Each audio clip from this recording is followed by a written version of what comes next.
All right, so this is part 2 of our conversation with Richard Macphail. And Richard, welcome again to the show, man. Thank you. Yesterday, before we got disconnected, we're talking about, the first gig from Genesis outside the UK was happened to be Belgium. But before we go there, I want to mention a couple of things. A couple of listeners sent me a couple of emails to see if we can explore a little bit of affectionately Anthony Phillips, affectionately knows an aunt, and I went to a couple of Armando Gallo books and another book they use for reference. And although there is no doubt that Anthony Phillips, stage fright, he was quiet, he didn't want to be on the road, but I think Armando has something very interesting to say here. Say we were in terms of aunt split, right? We were a bunch of perfectionists. There was always so much wrong. Toward the end, for me, it was sounded so wrong. So I always wanted to come off stage feeling terrible. Music was something that I have loved, was becoming something that really dissatisfied me profoundly. There were personality clashes, yes. I would be foolish to deny that. But being so very English, we didn't talk to each other. As much as we should have. Right.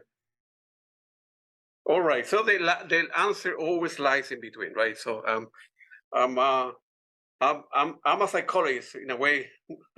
I'm here to listen, and I'm a historian, right? So I want to bring facts to the table. There always lies in between. But anyways, Anthony, after leaving Genesis, he did extremely well in his life.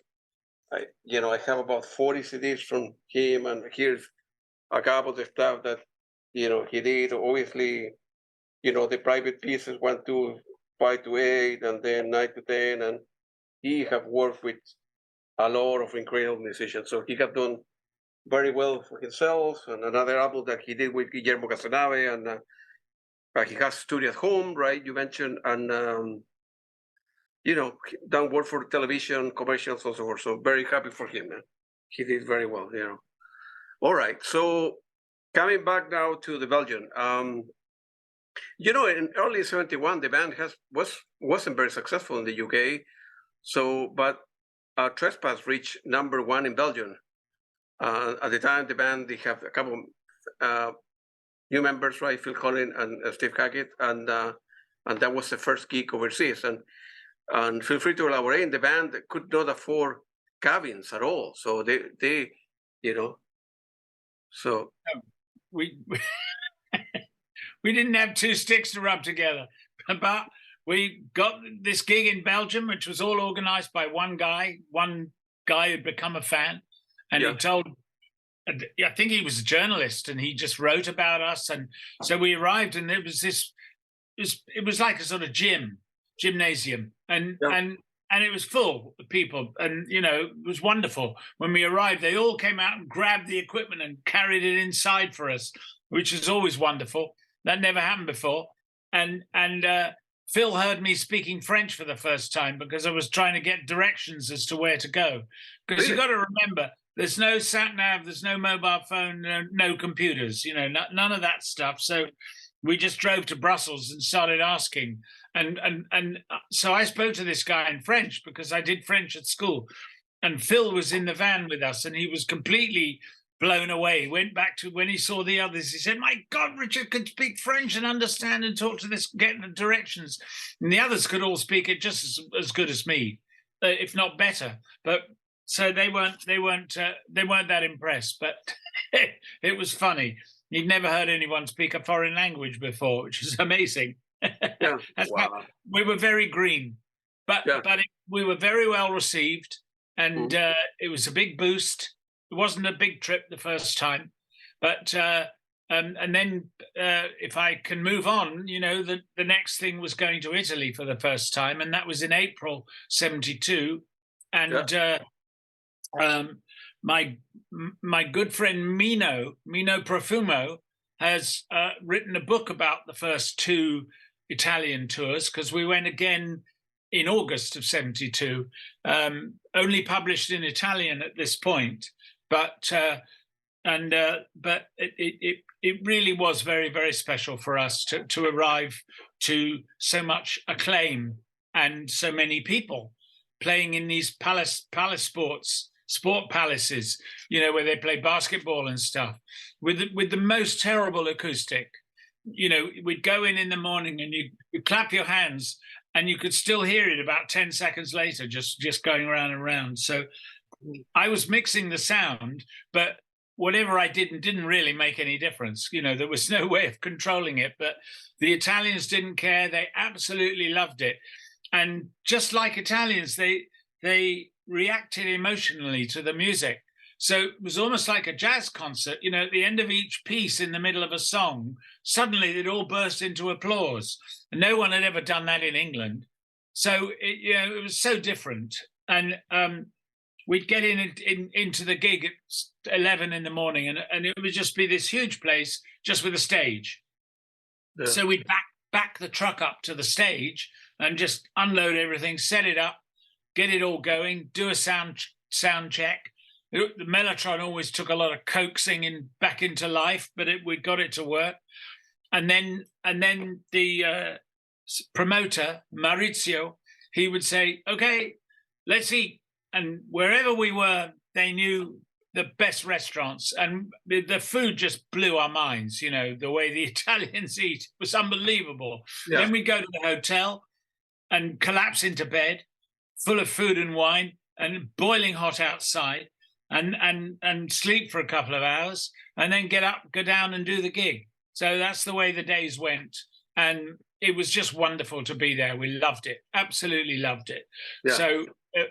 But as I think I was saying at the beginning to say in part one, that gave the band an incredible lift to be received that way. It was an enormous boost of confidence. I mean, I remember one time we finished a tour in Italy. I think it was the second one that year. Literally 10,000 people in a sport palace in Rome, and then came back to England, and next gig was in a town called Peterborough, which is in the Midlands in England, and there were 20 people there. So it was a very weird experience. But fortunately, then Foxtrot came out, and that really started to get some attention. And things lifted from there, and we started to go abroad to other countries, France, Germany, and so forth. And the career really picked up around then. Yeah. From there. Before we talk a little bit about Foxtrot, the five moved into the Charisma owner Tony Smith residence, right? The Luxford House. Yeah. In the summer '71 to record the Nursery Cryme album. Not to record. It was recorded in London, but right. It was written down there. It was written there, right? So yes. So that used to be Try the studio, right? Yeah, we used to take the summer. We'd stop doing gigs, and then, except for maybe the odd festival, and then we would go down to this house that Tony had, and Luxborough in Crowborough in Sussex, and just stay there. And there were stables, and we set the gear up and rehearse. Yeah. And again, I became the cook, and occasionally Strat would come down, and like that, and then that Nursery Cryme was ready, up to London into Trident Studios with John Anthony and the producer, and get the record done, and then it would come out in the autumn, and we'd go back on the road. Yeah, so it was tour. Recording, rehearsing, recording, tour, recording, rehearsing. Those were that was it. That what it was at the time. And that was our life. Yeah. Yeah. So then Foxtrot came alive, and was released on October 6th, 1972 on Charisma Records again, with the famous 23-minute track "Supper Ready." My God, man! Every time, I don't know if the same happened to you, but when I listen to cover bands and Genesis and Steve Hackett, it brings me so much memory. How close and then I would mention a couple of things in like 10 minutes. How close they were to disappear and go back to school, Anthony's departure, and I'm glad you were the tour manager, the friend, the cook, the helper, the mover, moving the gear, and I want to mention a couple of things that are important. And now that I'm talking about that, although in page, I'll tell you right now, in page 48, you say, well, my parents sent me to, what we say, public school, private school here in the United States. They spent a lot of money wanting me to be a lawyer, a doctor, a politician, and they couldn't understand, obviously tearing their head out and wondering what to do with this hopeless failure of son who just kept wanting to do rock and roll and so forth. And I want to mention something that, from my point of view, now, I don't know, Genesis being one of the best rock band, progressive band in the history of music, selling, I don't know, 500 million albums, selling being all over the world. And if it wasn't for you, if it wasn't for your parents, that although they were pissed off at you, that you were not a doctor or a politician or a lawyer, they lend you the house, the Christmas cottage, they help you with the band, and help you with money a little bit at the beginning. But if it wasn't for you, Richard, we wouldn't be having this conversation. So no, it's true. You're two bullets. You deserve a lot of credit, Richard. Well, the thing is that you don't have to be a psychiatrist to work out that I had my own aspirations as a singer. And they ended quite early. And I suddenly realized that these weren't just my mates. They were really good and potentially world-beating. And so I sublimated my ambitions as a singer into supporting them. It's fairly straightforward, really. And so that for them to become successful became my vocation. Yeah. It became my raison d'etre for those years, and I don't mind. There's no shame in that. That's the way it was, and it was lucky for me, and hopefully lucky for them. I wasn't aware that I was playing a pivotal role. I just knew that I wanted to do whatever it took to keep the thing moving forward, and so it was that important to me. And that's what I did. Yeah, okay, perfect. That's a very good answer. So, what was the reason that Foxtrot was recorded at the Isolate Studios, different from the previous one, different from the Trident? You want to reason? No, I have a feeling that Island Records bought an old church in Notting Hill, yeah, and turned it into their offices and the studio. And I have a feeling it hadn't existed for that long. And that's probably why. I mean, before Nursery, Cryme and Trespass, produced by John Anthony, he was a house producer for Trident. So that's why we went to Trident. But I think the location of the Island Studios and the fact that with Foxtrot there was a different producer was why there was a different studio. It certainly was near where Peter lived for a start, and others as well. So it was probably more convenient. It's a very good studio. And of course, it became very famous because, amongst other things, it's where they recorded Do They Know It's Christmas, the Band-Aid song, all those years later. And it's still there. It's called Psalm now. It's not Island anymore. But so that's why we switched, I think. And so, it worked out. John Burns, David Henschel, they did a great job. I have to say, I think Genesis were a very difficult band to produce.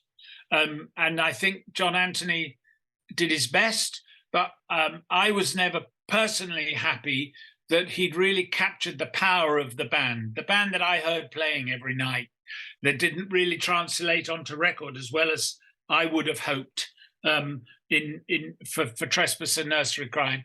But when Foxtrot came along, just the sound and the power, they really were there. And then, of course, to cap it all, the whole of the second side, vinyl, was Steve's piece, Horizons, and then The Supper's Ready. And as soon as I got a tape of Supper's Ready, before the album was released, whatever we were doing, going to a gig, going to rehearsal, whatever, we would play the whole thing and just listen. It was almost like a sort of religious observance, listening to it every day, because we just loved it. I say we, I mean the crew, the roadies that were with me at the time, and things were going well. We were definitely getting bigger audiences. We were getting better fees and better offers and all of that stuff. And it was a very, very special time, and I'm very, very lucky to have lived through it. Yeah, perfect. Trident Studio doesn't exist anymore, right? I don't believe so. I mean, the thing is that, obviously what happened in recent years is that recording equipment got so small and digital, so much better quality that most people, if you're in a band and you're a serious musician, you have a studio at home, Tony Levin made an album called World Diary, a solo album of his, and he did the whole thing in hotel rooms, literally. He was on tour, and he had a friend who was an engineer, and he put together something he could fit in a suitcase, and he just went on tour with it and made a whole album just touring the world. And whoever was around, he'd get to come in and play with him. So the whole thing of the big expensive studio and all that kit, hundreds of thousands of pounds, it shrank. They're still there, some of the albums, but like Olympic, for instance, which is, apart from the Beatles and the Pink Floyd, everybody recorded at Olympic, famously the Stones and God knows who. The list is as long as your arm. That was across the river in a place called Barnes. That's now 2 cinemas and a restaurant, and so that's just those big studios. There just isn't the market for them anymore. So a lot of them have disappeared. Yeah, perfect. Yeah, nowadays, like you mentioned, many people with powerful computers and knowing how to do it, like the big studios, and are kind of disappear, and you can do everything in a basement or a living room of a house or something. Yeah. And so then in September 1972, Genesis played a warm-up gig in National Stadium, Dublin. And then during the last song, this is a very good story. During the last song, the musical box, Gabriel disappeared during the instrumental version and then reappeared wearing his wife red dress and a fox head, mimicking obviously the Foxtrot front cover. Feel free to elaborate how that happened. And I think people were freaking out. I mean, not just the audience, but the member. Well, he didn't tell anyone he was going to do it. Yeah. Because he knew if he did, certain members of the band would have done their best to stop it. Yeah. And so it was an amazing surprise, and it completely brought the house down. As you say, not just the audience. The audience went crazy, and of course by then, he could turn around and say, "Well, it went down well, and I've done it." So it really was the beginning of a whole new era of Peter and masks and costumes, etc. Which obviously he got the bat wings and the big cape for Watcher of the Skies. Yeah. And in fact, the musical box, he didn't do the Fox's head in the red dress after a while. He came on as the old man, because that's the lyrics of the song.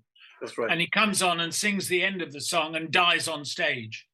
But no, so of course everybody loved that, and that then obviously further down the line culminated in what he did for the Lamb, which the most incredible costumes and show and back projection, and just groundbreaking stuff. No one else was doing anything like it. You know, maybe David Bowie a bit, with Ziggy and stuff, but Peter was absolutely at the forefront of that. And that the National Stadium, it was a boxing stadium in Dublin, of all places. Yeah, that really history changed that night when he came on in the red dress. Not only that, I think a couple of days after, they make the cover of the Melody Maker with the picture. Who is the guy? So I'm quite sure that Tony Banks couldn't complain anymore, because they say, "Hey, look at all the bluesists that we got." So exactly. I'm glad that we didn't stop you, right? It was really. It was undeniable that it really did help. And then not long after that, we did a gig at the Rainbow, which was the big venue in London at the time, in North London. And, that was another big turning point, because it was absolutely packed. Everybody knew every word and every note. And it was just the most incredible reception, the biggest number of people we've ever had. It was truly wonderful. And I got to do the sound for that. And I was because the Rainbow was set up on the model of the Fillmore, West and East. Same crew of people who set up the Fillmore East came to London and created this, and it had its own PA built in, which again was unique in the country. No one had ever done that before. And there was this incredible kind of crow's nest where the sound and lights were mixed from. It was just wonderful to do that. It really, really was fun. And they sounded amazing. They played really beautifully and rose to the occasion totally. And that, again, got enormous attention in the music press. Even some national newspapers, I think. So that was a big breakthrough moment. Coming on the top of being in Italy, it was like finally kind of Genesis coming home on that level. It was very special. Yeah, give me 1 minute. Yeah, unbelievable. And then, so you were doing well, then eventually became the tour, were promoted as a tour manager or something, whatever. You were doing all the work to begin with, so it wouldn't the title they give you. I wasn't humping the gear anymore. Yeah. It got beyond that. So I was the guy with the briefcase traveling with the band, and briefcase full of money, hopefully, and mixing the sound. So that was really fun, because that then led up. You're probably going to get to this, to the first trip to America. Of course, we'll be there. Yeah, Christmas. Yeah, it's glad to see the progression. I like to always study bands.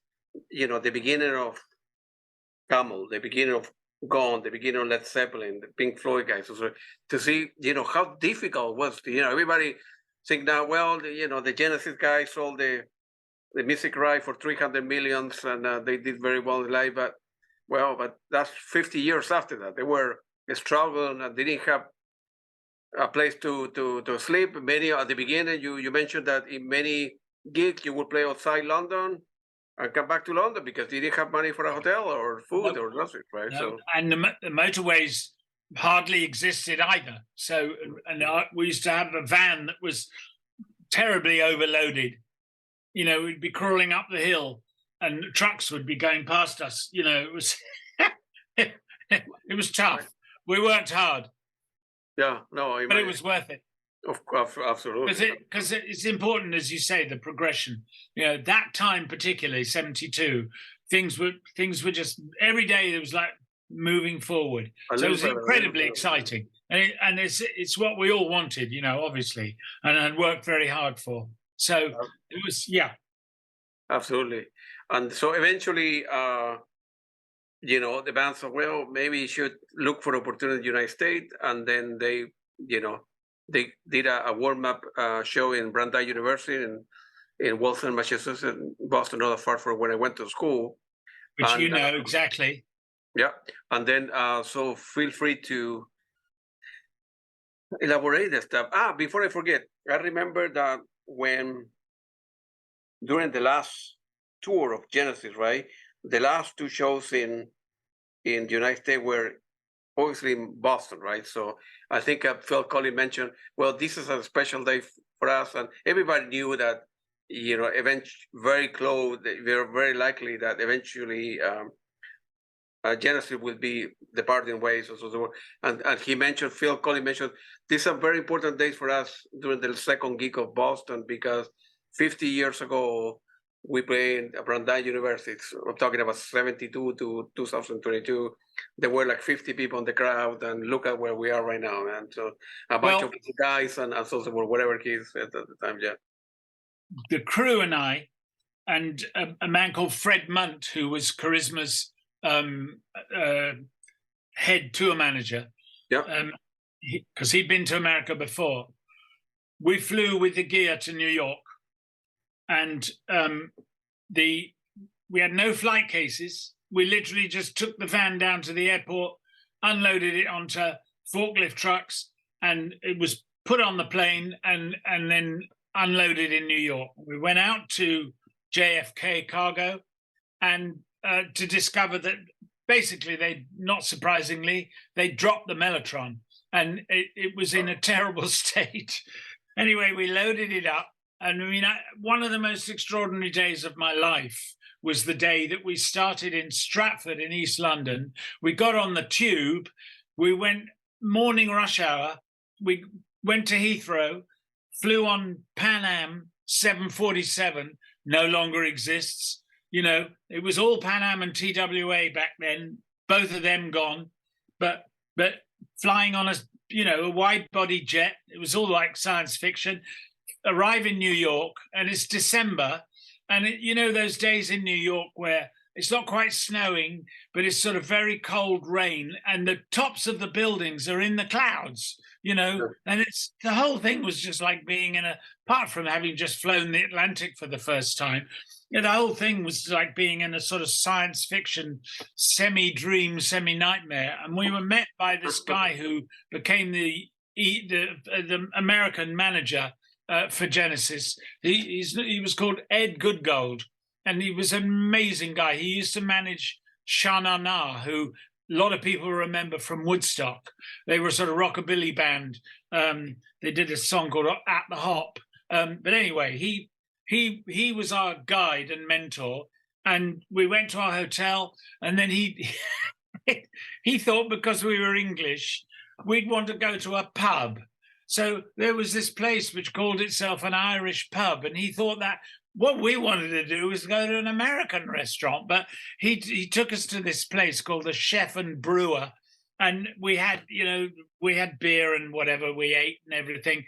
And I just remember it was like 9 o'clock at night. So for me, it's 2 a.m, and I just had to kind of, my head was swimming, and I just had to go and stand outside in the street and just kind of take it in, the steam from the sidewalk and all the yellow cabs, and just New York at night, the first day. It was amazing. Anyway, we loaded up and drove up to Boston, and I got to drive a great big American 1970s, what was just an ordinary car, some Plymouth or something, and we drove up to Boston, which is it's about the distance from London to Newcastle, sort of 300 miles or so, and the band flew straight to Boston, and so we met up. And then, as you say, there was a warm-up at Brandeis University. Now, Brandeis University isn't particularly a science university, but it did have a science department. And all these people showed up, to kind of gawp and help out and all the rest of it. And thank God a couple of them were science brains. And they managed to help us to get the Mellotron going, because it literally wasn't working when we arrived. So we were all digging inside, trying to get it straightened out and jamming pieces of wood inside and one thing and another. And these Brandeis guys were absolutely saved our lives. Otherwise, we couldn't have done it. So, we did the gig, and as you say, there weren't very many people there, but all fine. And the main event was a charity gig promoted by the big rock station in New York at the time called WNEW. They had a famous DJ called Scott Muni, who was the guy who, if you were into kind of English prog, amongst other things, that's what he would play. And so it had very well promoted. It was at the Lincoln Center. What is now called Alice Tully, I think, the sort of medium-sized hall in the Lincoln Center. And the biggest shock of my life was that when we got there, we weren't allowed to touch the equipment. It was all unionized, and there were all of these guys who had to move it. So you literally had to say, okay, put that speaker there, put that amp on top of there, take this and plug this into, that's how we got set up. Wow. And for some reason, there was a hum on the PA. Another charisma band called String Driven Thing were opening for us. And it just was very difficult, very chaotic. And, it was a bit of a nightmare, to be honest. And we all just sort of gritted our teeth and got on with it and did the gig. Thought it was a disaster. Having just done that incredible gig at the Rainbow where it all just went so smoothly, this was the opposite. And this is the big launch of Genesis in America. But fortunately, the press took a different view, particularly a music paper called Cashbox. Again, doesn't exist anymore. But they did a really good review. And so that was very exciting and got us set up for the first proper tour, as it were, a couple of months later. And then it was just before Christmas. So on the morning before we flew, I managed to go. There used to be a famous toy shop in New York called FAO Schwartz on Park Avenue. And I went there and bought Christmas presents for my niece and nephew. And we flew home to London for Christmas. And so again, it was another amazing milestone, and exciting. Didn't all go the way we wanted. It was crazy, but we got it done, and we got a good review. Yeah, but why 2 gigs? Why no more? I mean, if you're coming all the way, it was just this one. It was all done through the record company. They were called Buddha. They were a branch of Atlantic, I believe. But, again, just going to the guy's office, the guy who was the head of Buddha, he was called Neil Bogart. And it was just, I guess, he was like he was straight out of Central Casting. There's this Italian-American sort of gangster-like guy, handing out cigars and Christ knows what all. We were out of our heads with the whole thing. It was just mad. But, great to experience. Very lucky. Absolutely. You have so many good stories. So then you went back to England, right? And you were allowed to, I think, 2 or 3 months to come out with a new studio album, which Rutherford Macphail considered to be the kiss of death, because although you were getting better over time, right? The Italian crew flying to the United States, still you were not having success in the UK. So charisma, so should we keep on supporting this guy? They're good, but we're not making any money, right? So they give you a deadline. Okay, you need to 2, 3 months. As I said yesterday, thank God Strat had faith and Lindisfarne were making money. So we managed to keep the thing going, keep it alive, Because it was, like Rutherford said, the kiss of death. And at the time, I think Hackett had not contributed a great deal of the material at the point, because he was going to a kind of difficulties with his first marriage, and his head was somewhere else, right? For what I read, right? A little bit, yeah. But there was no shortage of music being produced. That's the thing. Yeah. As I said, they were all writers, so that was much more of an issue, really, especially later. Everybody trying to get their stuff included, and it caused a lot of tension later. I imagine so, yeah. And then before we moved to selling England by the pound, one of the ideas of Peter Gabriel was to convey the album, was the idea of looking at the Englishness in a different way.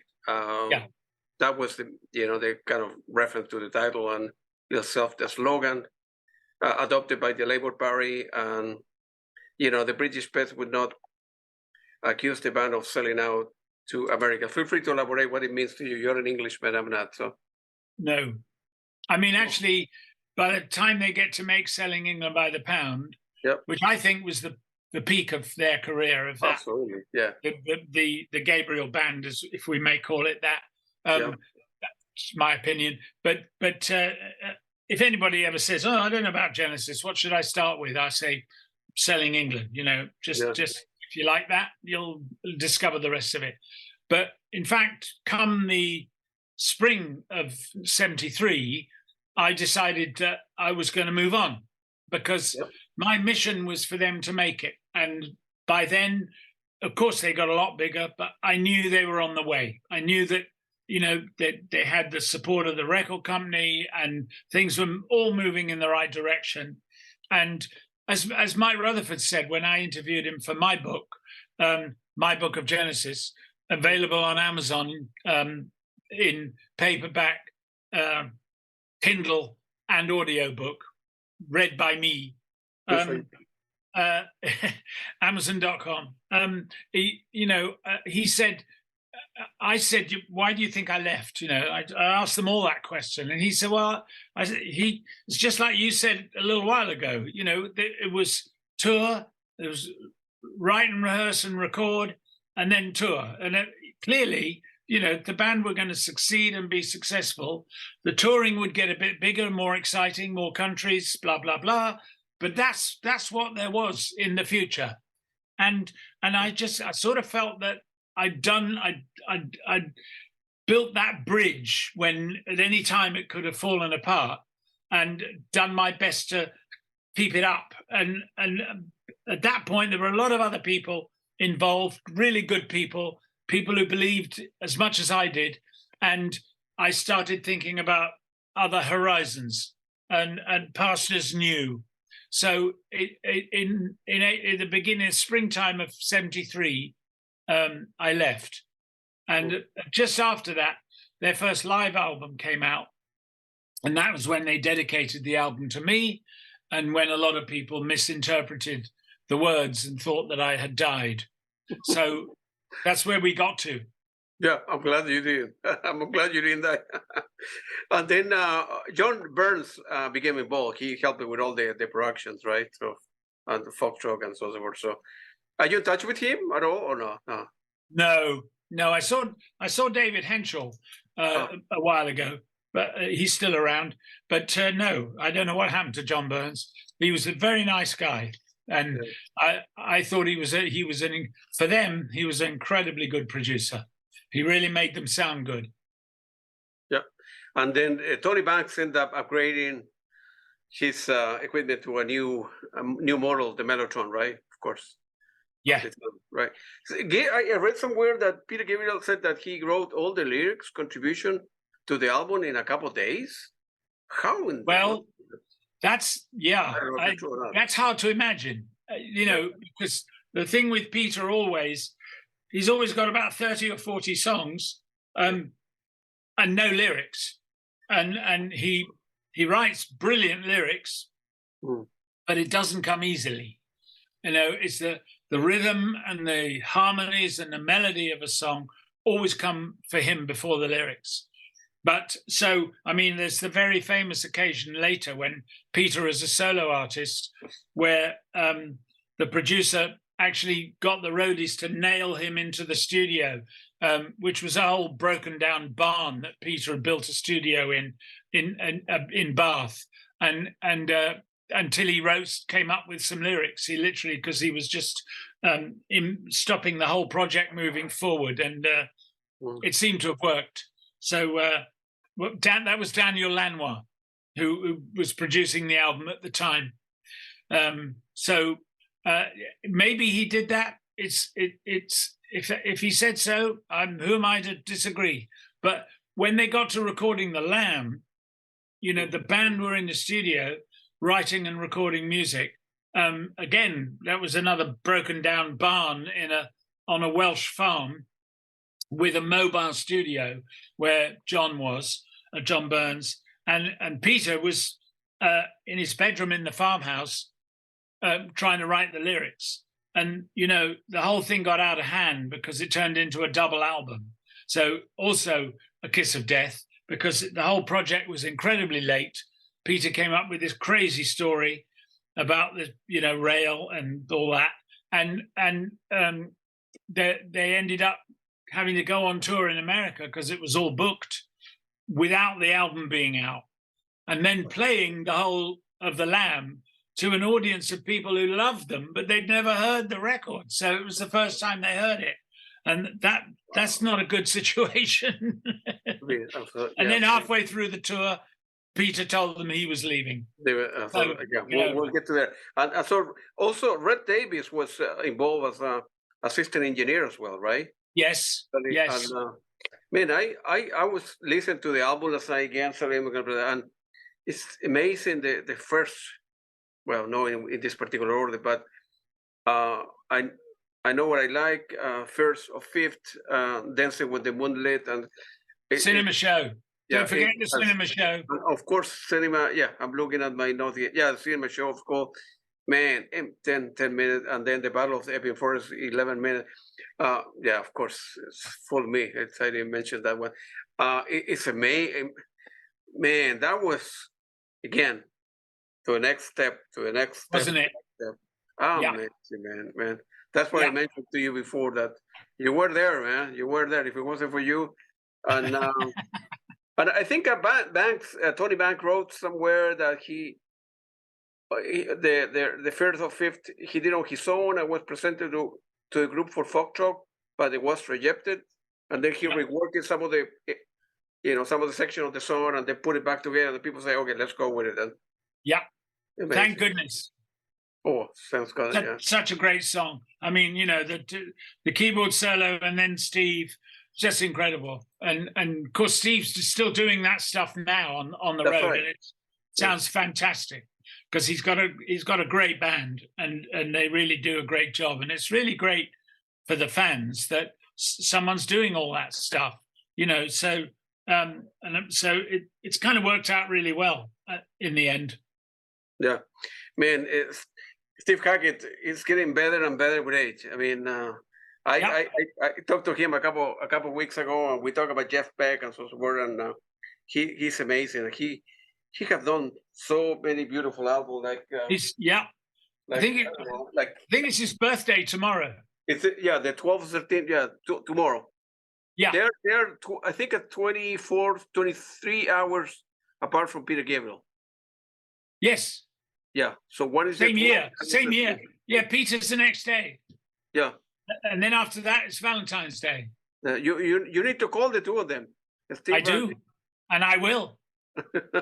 So, we're talking about this. Albert Hall. Genesis Revision of the Royal Albert Hall, and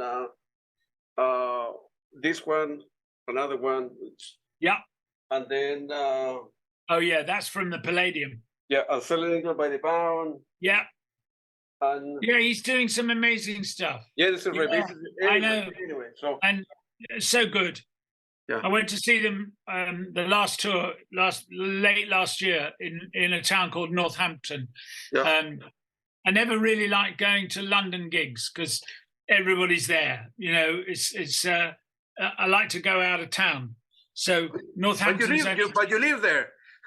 I know, but if you go out of town, I know what you mean. I know what you mean. I get to the gig. Northampton's 2 hours from where I live, and my sister lives 20 minutes down the road. So I go and stay the night with her, but which is always lovely. But I get to the gig, they've done the sound check, and I just go straight into the dressing room where Steve and Joe are, and it's just the three of us, and we just hang out. And if it's a London gig, it would just be everybody wants a slice. And so, I've always preferred to, that's why I told you with where Peter plays, we're going to go to either Switzerland or Italy to see him, because it'll be less crazy than the London shows. But I'm dying to see it.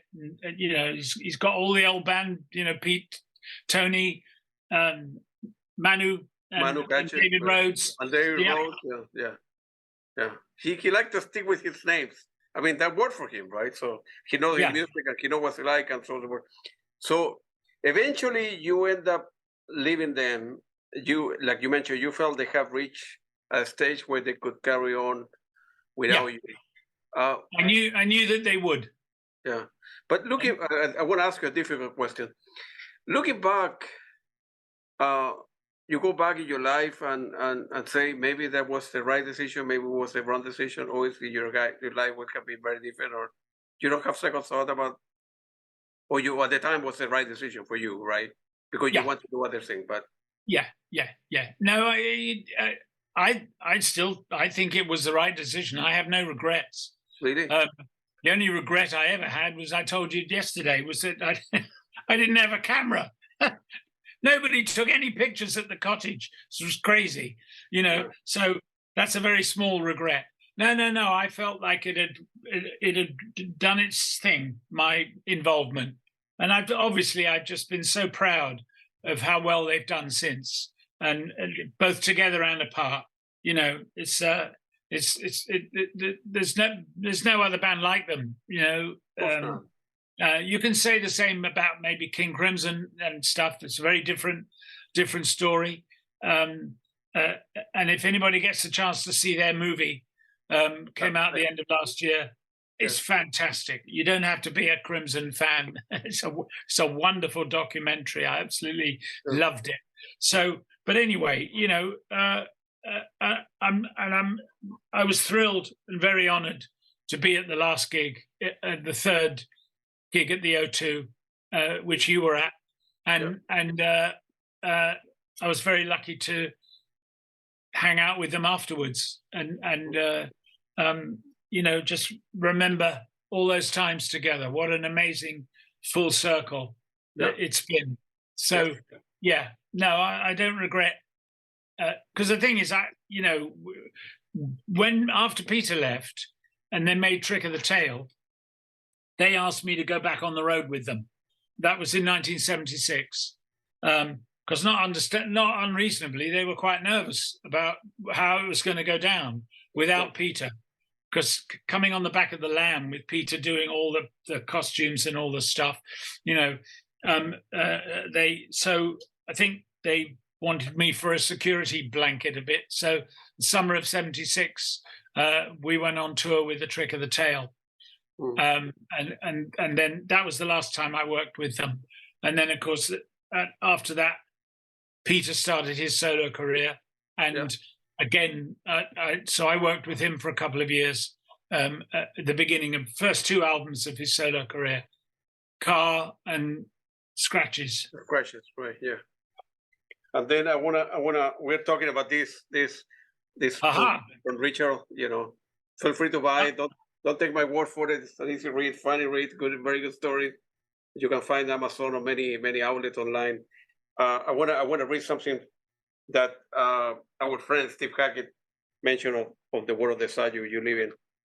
So you were the chief cook, sock mixer, bottle washer. There was nothing you couldn't do. Consigliere, therapist, midwife. You talked to me down many times. I was thinking I'm going to leave this band now, but you would say, no, you are the right man for the job. So I keep on thinking, am I up to this? And I didn't know until the second album they actually liked me playing so forth. So that was very kind of him, and it was absolutely true. I couldn't, after Ant, I couldn't imagine a better guitarist than Steve, better musician and guitarist than Steve. And so, but musicians are often full of self-doubt, and they need. I understand now. They need encouragement. They need boosting, and so I was very lucky to be there to do that for him, and I'm very grateful to him for saying that. Sure. No, you deserve it. And another quote from our friend Armando Gallo here when he joined Genesis. Steve Hackett. I was wrong. Steve was the one that ended up putting the ad on the Melody Making saying guitarist, writer, sick, receptive musician determined to strive beyond the standard music for, and here's the phone numbers, so forth. And Phil Collins, Peter Gabriel ended up calling him, right?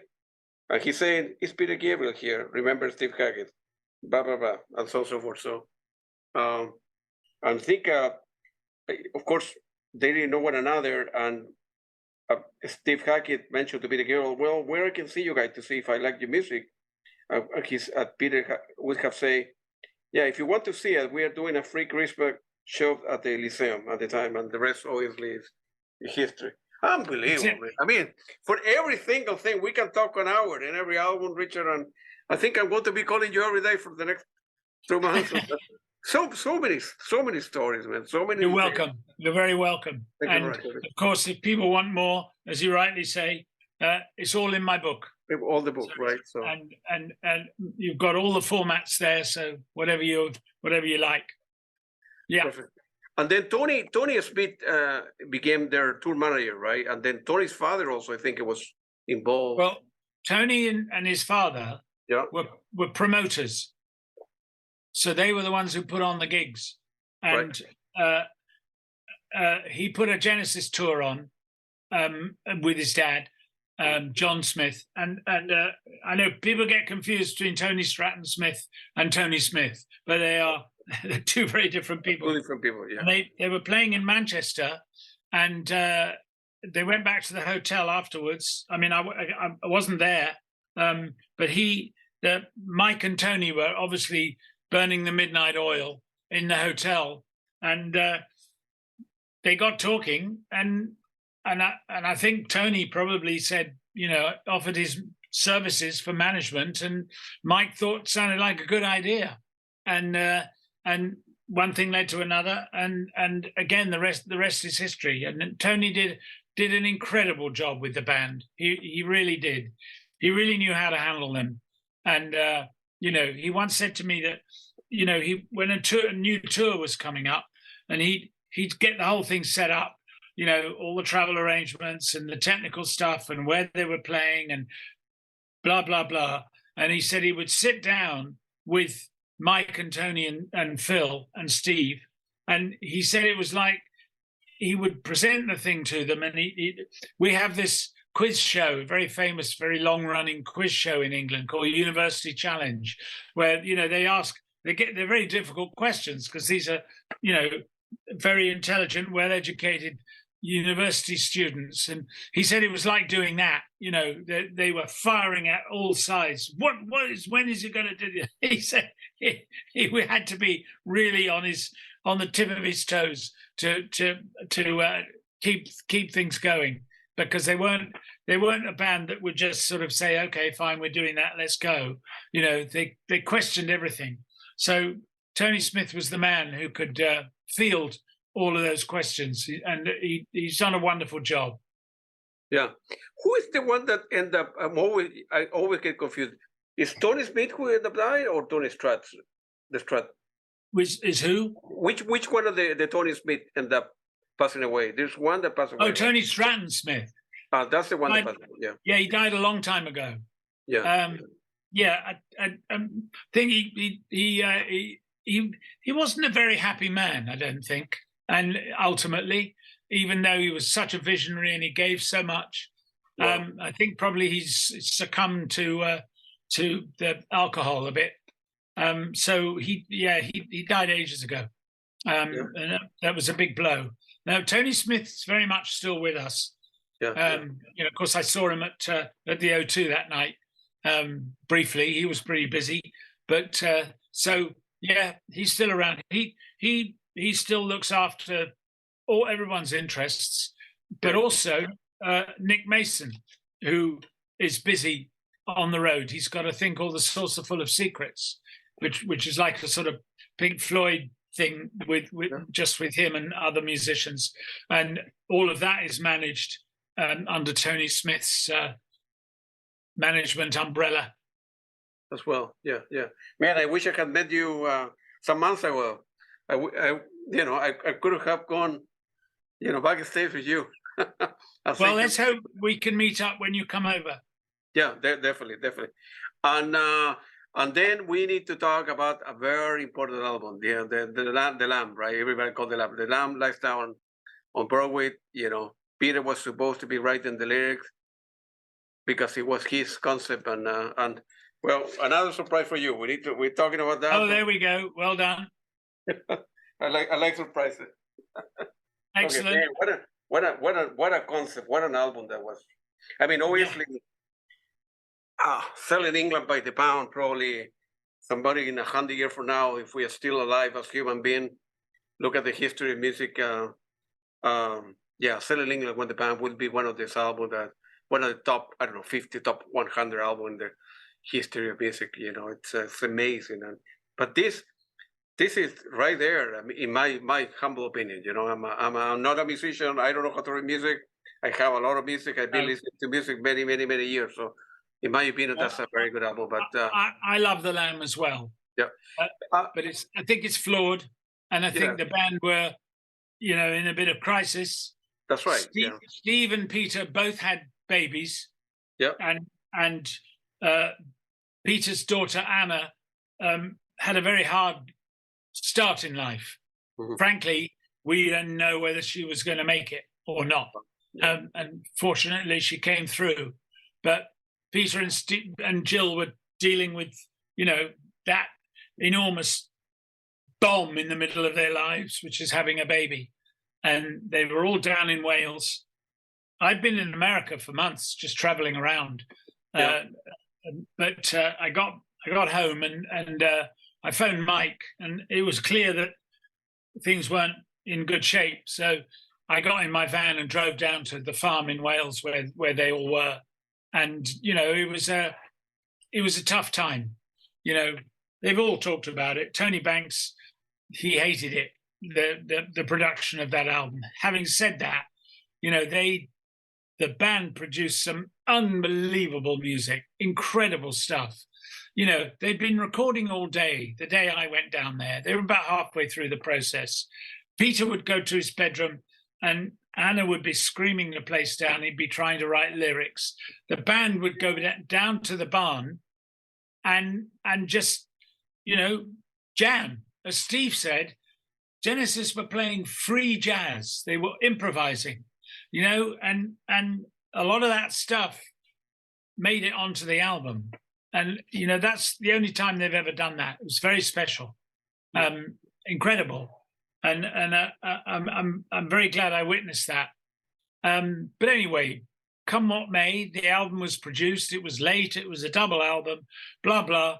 And then the show, you know, with the unbelievable, I mean, Tony Banks is always very truthful about these things. He said he reckons on the whole tour, America and Europe, that the thing worked perfectly about 4 or 5 times. Otherwise, there was always something going wrong. You know, they had these 3 projectors back projecting backstage, and, you know, they would jam or something would get stuck, and, you know, and think, it was just, there was all the stuff with the costumes and the slipper man and you know, all this.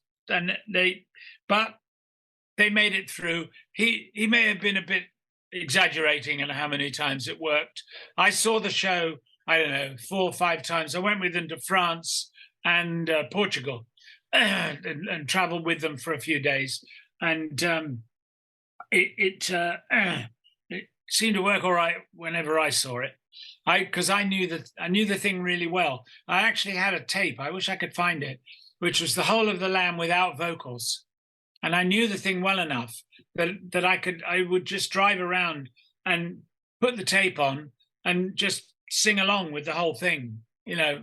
And I mean, you know, there's things like the Lamia and endless, just fantastic stuff, really brilliant music on that. But there you go. It was an unhappy time for many of them. So I think, in a way, the spirit of that made its way onto the album, even though it absolutely stands up as a classic. Yeah.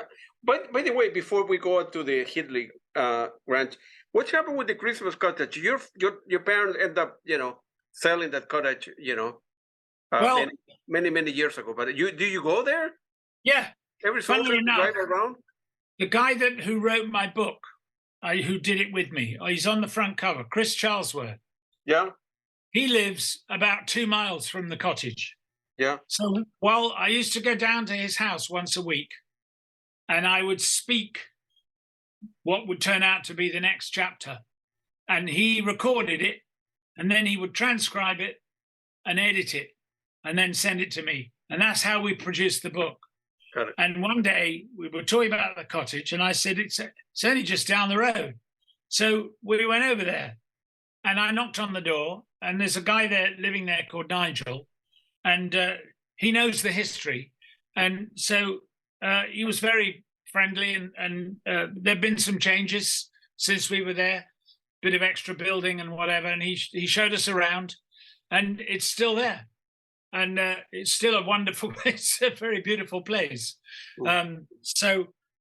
Yeah, that's the story with the cottage. Yeah, I will. When I'm going there in March, I will get a car, hire a car, like you guys call it. And well, I can tell you how to find it. There. Huh? I can tell you how to find it. Yeah. Maybe we'll go down together. I will go with you, so the guy will allow me to take some pictures, stuff like that. Otherwise, he will call the police on me. He say, "Who are you?" I think he's used to, because other people find it and go and look at it. And you can't really see it from the road, but it's only an hour from London. Yeah, and there's quite a nice pub nearby where we could have lunch. Okay, so you bet. All right, you bet. We could do that. Yeah, and don't tell anyone else. No. I want people that listen to. 1,000 people. So while the band working on new material, the Headley Grange, what for 3 months, right? Yeah. What memory do you have for that particular place itself, the Grange? Very different from the farm, very different for the maybe I'm not pronouncing it correctly. The Headley Grange. Oh, yeah. That was after my time. Yeah. Yeah, Headley Grange. Yeah. That's what it was, yeah. That was really a notorious place. It really broken down, but it happened to be very convenient for where everyone was living at the time. It's also famous for where Led Zeppelin recorded Kashmir, which is my favorite song of theirs. Oh, yeah. Because the drum sound is so special, and it was just to do with the acoustics in the room. So, I mean, I went there once when they were there, but I can't tell you much more about it, to be honest.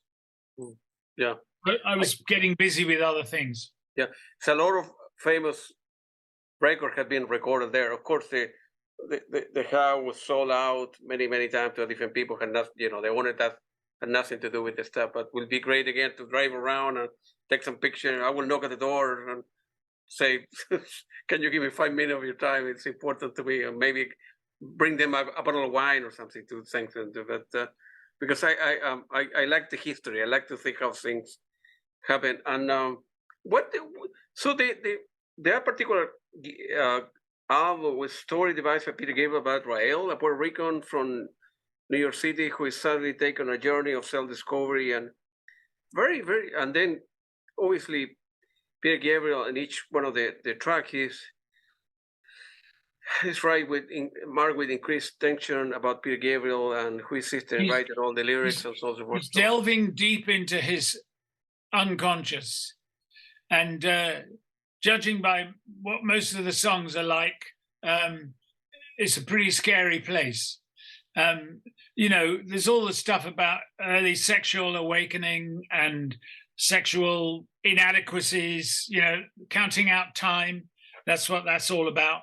And so I do remember one funny thing. After the album was released, I was visiting Peter down in Bath, and his mother rang up and said that she'd had a chance to listen to the album a couple of times, and she wanted to ask him what it was about.